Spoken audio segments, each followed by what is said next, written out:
आप सब तशरीफ रखें। अब हम सब ने मिलके ये इज्तिमाई दुआ इसमें शिरकत करनी है।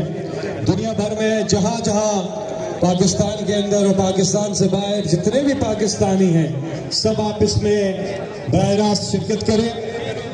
और मैं दरख्वास्त करूंगा दुआ कराने के लिए पीर नूरुल हक कादरी साहब से कि वो तशरीफ लाए। आप सब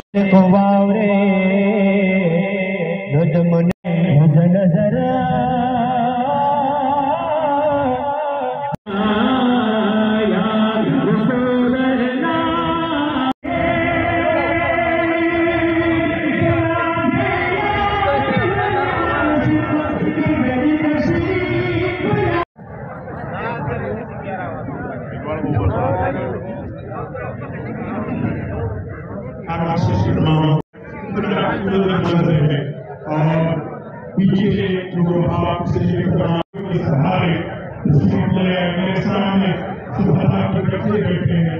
सुबह के आवाज से लेकर अब तक अल्हम्दुलिल्लाह सुबह के लिए कुरान किया गया।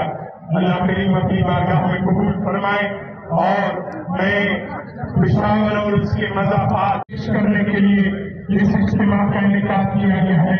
उलमाए किराम ने तकारीर भी फरमाई और जो काफिला अभी मैदान में वो आएंगे, उनको मुझसे गुजारिश है कि वो कुछ ही देर में हमारे स्टेज पर तशरीफ फरमा होंगे।